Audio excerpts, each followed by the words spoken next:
एक हो जाती है। ऐसे ही अगर हमारे हृदय में प्रेम आ जाता है और सामने वाले के हृदय में भी प्रेम है, तो वो हमारी और उनकी स्थिति एक हो जाती है। अगर हमें भूख लग रही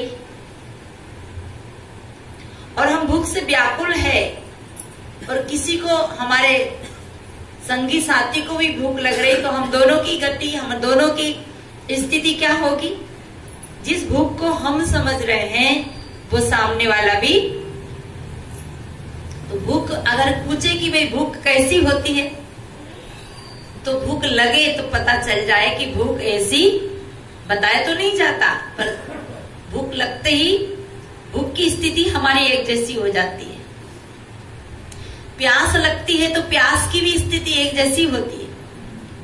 अब जब हम भोजन से तृप्त होते हैं, भोजन करने के बाद तृप्त होते हैं, तो जो भोजन हम करें या कोई भी जो भूखा आदमी भोजन करे, तो हमारी स्थिति एक ही हो जाती है।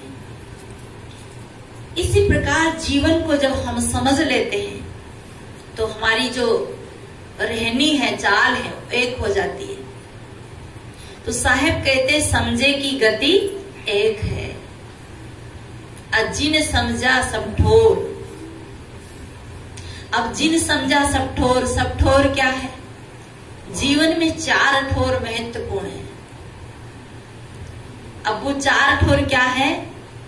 पहला है व्यवहार, दूसरा है परमार्थ, और तीसरा है सिद्धांत, और चौथा है अध्यात्म। ये 4 ठोर है जिंदगी का, 4 ठिकाना है जिंदगी का, जीने का। पर 4 जिसके पास है, जिसका व्यवहार भी अच्छा है, जिसका परमार्थ भी अच्छा है, जिसका सिद्धांत भी अच्छा है, और जिसका अध्यात्म भी अच्छा है, उसकी स्थिति एक हो जाती है, वो शांत हो जाता है। तो पहले जिंदगी में आता क्या है? पहले जिंदगी में आता है व्यवहार, और व्यवहार की शुद्ध कला ही परमार्थ है। व्यवहार की गड़बड़ी जब आती है तो परमार्थ बिगड़ जाता है। सिद्धांत अध्यात्म तो बात की बात है। इसलिए जीवन में पहले हमें क्या सीखना है? व्यवहार। देखिए, कभी कभी आप बाजार में सब्जी खरीदने जाते हो, फल खरीदने जाते हो, गए होंगे ना? लगभग सब गए होंगे। तो एक तोलने वाला होता है, माने बेचने वाला होता है, और एक खरीदने वाला होता है। खरीदने वाले के हाथ में झोला और पैसा होता है, बेचने वाले के हाथ में तराजू होती है, ताकड़ी होती है, और माल होता है। तो वो बेचने वाला क्या करता है? अब यहाँ कोई बेचने वाला हो तो आप बुरा मत मानना, ये तो कथा है नहीं? और कथा में कभी कभी क्या होता है? व्यथा आ जाती है। व्यथा आ जाती है ना, तो मामला बिगड़ जाता है कि ये तो हमारे ऊपर कथा कह रहे हैं। और सही पूछो ना, तो बहुत सारा सुधार कथा के, सत्संग के माध्यम से होता है। किसी आदमी को डायरेक्ट चोर नहीं कह सकते, पर चोर का उदाहरण दिया जाए तो चोर समझ लेता है कि वास्तव में मैं चोरी करता हूं, इसका पाप, इसका कर्म बुरा है। कोई बेईमानी करता है, कोई झूठ बोलता है, कोई जो भी गलत कार्य करता है, सत्संग के उदाहरण से व्यक्ति को ऐसा लगता है जैसे मुझे ही कहा जा रहा है। और कहा जा रहा है तो कहीं ऐसी चोट लगती है कि पूरी जिंदगी ही बदल जाती है। एक शब्द ही पूरा जीवन बदल देता है। तो मैं तो निवेदन कर रही थी कि एक बेचने वाला होता है और एक खरीदने वाला होता है। अब खरीदने वाला क्या करता है? खरीदने वाला सोचता है कि मैं ठग लूं। ईमानदारी की बात है ना भाई, तकड़ी झुकी हो, ज्यादा फल चढ़ाए, ज्यादा सब्जी चढ़ाए, और खरीदने वाला सोचता है कि मैं ठग लूं। और बेचने वाला क्या सोचता है? मैं ठग लूं। और अगर बेचने वाला भी समझे कि मेरे को भी नहीं ठगना है, और खरीदने वाला भी समझे कि मेरे को भी नहीं ठगना है, तो दोनों की स्थिति क्या हो जाएगी? दोनों की स्थिति एक हो जाएगी, मतलब दोनों के सामने ईमानदारी खड़ी हो जाएगी, सत्य खड़ा हो जाएगा, धर्म खड़ा हो जाएगा। और जब सत्य धर्म खड़ा हो जाएगा तो ना खरीदने वाला बेईमानी करेगा, ना बेचने वाला बेईमानी करेगा। तो दोनों की स्थिति उस समय एक हो जाएगी, क्योंकि वो भी समझ रहा है दूसरे की भावनाओं को। कई लोग मूंगफली के लिए जाते हैं, मूंगफली खरीदने 10-15 मूंगफली जैसे ही चबा जाते हैं। अभी चले 10-15 मूंगफली का तो नुकसान कर देते, पूछते कितने की दे रहे, क्या भाव दे रहे, और खाते ही जाते। ये बेईमानी नहीं है कि नहीं बेईमानी? और हम लोग अधिकतर करते नहीं। अब दूसरा आया, दूसरा भी भैया कितने में दे रहे, क्या भाव दे रहे, कैसी है, टेस्टी है कि नहीं, कौन सी मूंगफली, देसी है कि विदेशी है। अब करते करते 10-12 वो खा गया, अब दूसरा आया 10-12 वो खा गया, तो बताओ उसकी कितनी मूंगफली चली गई।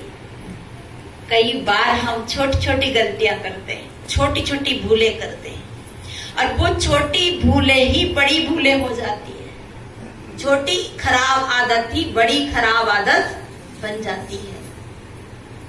इसलिए ना ठगे ना ठगाए, कहते हैं ना, बनिया ठगे बार बार, आगे क्या कहते पता है, बनिया ठगे बार बार और राम ठगे, बोले ही नहीं आप लोग तो क्या बात। आप जानते हैं बनिया बहुत दिन तक ठगता है और राम एक बार ठगता है। राम मतलब ये प्रकृति में एक गुण धर्म है, प्रकृति बैलेंस बना के चलती है, और प्रकृति में ऐसा स्वाभाविक गुण है कि समय के अनुसार हमें उसका दंड मिलता ही है। कोई भगवान बैठा नहीं ऊपर जो आपको दंड देता हो, स्वाभाविक ही अपने सामने दंड आ जाता है।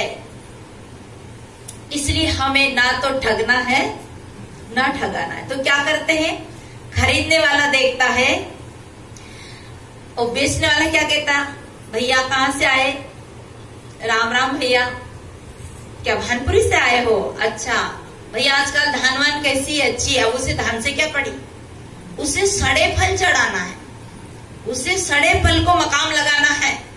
आपकी वृत्ति को आकर्षित कर रहा है, लक्ष्य को आकर्षित कर रहा है बातें करके, और उसकी जो घटिया माल है उसे मकाम लगाना है। पर जो खरीदने वाले क्या करते हैं, वो छांट के चढ़ाते हैं, देख के चढ़ाते हैं। अगर आप छांट के चढ़ाने लग गए तो वो तराजू से में झटका लगा देगा। आप छांट के चढ़ाने लगे तो तराजू से झटका लगा देगा। और अगर आप तराजू तरफ देख रहे हैं तो उल्टा सड़े फल को उल्टा रख देगा। हालांकि वो कर तो बेईमान ही रहा है। तो आप भी सजग रहते हैं, वो भी सजग रहते हैं। तो हम क्या करते हैं, तराजू के कांटे को भी देखते हैं और पलड़े को भी देखते हैं, क्या, ताकि ना पलड़े में ठगाए ना कांटे में ठगाए। तो हम उधर फल की तरफ, सब्जी की तरफ भी देखते हैं। और हमारे 2 आंखें हैं ना, कितने आंखें हमारे, एक है कि 2? 2 है। मतलब एक आंख झट इधर भी देख लेती, उधर भी देख लेती, तो दोनों तरफ से हम बच जाते हैं। ठीक इसी प्रकार से पलड़ा यानी हमारा शरीर, कांटा यानी हमारा, पलड़ा यानी हमारा शरीर, कांटा यानी हमारा अध्यात्म परमार्थ। अब हम पलड़े तरफ देखते रह गए तो कांटे से ठगा गए, कांटे तरफ देखते रह गए तो पलड़े से ठगा गए। मने हम शरीर के ही व्यवहार में रह गए तो हम अध्यात्म नहीं कमा सकते, परमार्थ नहीं कमा सकते, धर्म नहीं कमा सकते। और अगर हम कांटे तरफ रह गए तब भी नहीं बनेगा, क्योंकि शरीर हमारे साथ लगा है। इसलिए हमें दोनों को ही संभालना है, और दोनों को संभालने के लिए सदगुरु का जो विचार है, ज्ञान है, वो हमें जगाता है, सावधान करता है कि ये जागने की भूमि नहीं है, यह सावधान होने की भूमि है, धर्म कमाने की भूमि है, परमार्थ करने की। तो आइए एक भजन सुन लेते हैं। मैं तो सोयो